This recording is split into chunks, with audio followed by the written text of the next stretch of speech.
ઘણી વખત આપણને નથી થતું કે માણસ તો ઠીક છે આટલી મોંઘી કારમાં ફરે, પણ આ કૂતરાવે ક્યાં જન્મના પુણ્ય કર્યા છે? આ ગલુડિયાવે ક્યાં પુણ્ય કર્યા છે?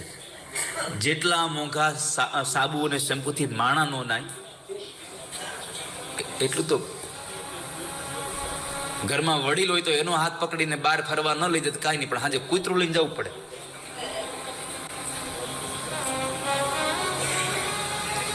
પણ આ વાત આવી છે, તમને એટલી વાત કરી દઉં ભલા વૈષ્ણવો, તમારી જીવ પ્રત્યેની દયા બહુ ખૂબ સારી. જો કે હું ઉમરગામ આવ્યો ત્યારે પણ મેં મોટી દીકરીને કહેલું, એને મને પ્રશ્ન પૂછ્યો ત્યારે, પણ આજે જાહેરમાં તમને બધાને કહું, તમારા ઘરમાં કદાચ તમે રાખતા હો કૂતરા ગલુડિયા, મને વાંધો નથી, પણ એને આવવા જવાની બધી મર્યાદા હોવી જોઈએ.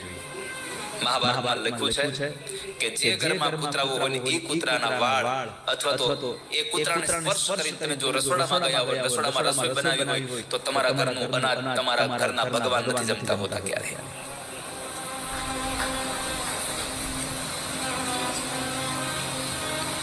આપણે તો પાછા એમ કહીએ, અમારે તો આ એટલો ડાયો છે, હું રસોઈ કરું મારી બાજુમાં બેઠો રહે.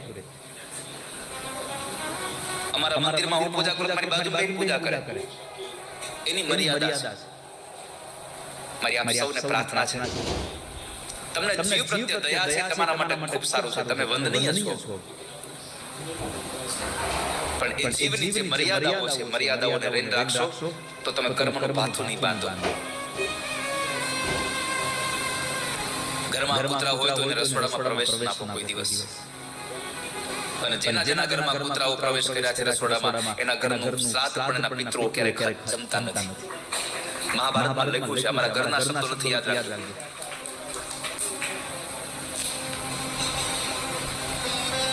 અને મારી વિનંતી એટલી છે, જેટલી કૂતરાની સેવા કરો છો એટલી વડીલની કરશો તો સુખી થાઓ.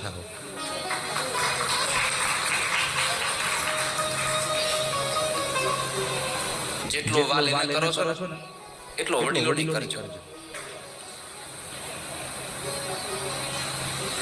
ક્યારેક તો અમને થાય, હમણાં એક ફોટો નથી મળતો, ફોટો પાડ્યો આપણે અમદાવાદ છોકરા, હા આપણે અમદાવાદ સાયન્સમાં કથા ત્યારે પધરામણ જતા હતા.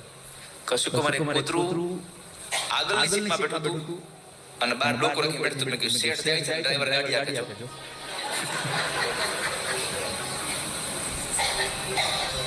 ક્યાં જાણના પુણ્ય હશે એના કે આટલી મોંઘી કારમાં બેહે, ગાડીનો માલિક વળી પાછો કાર ચલાવે, શેઠ બેઠો બાજુ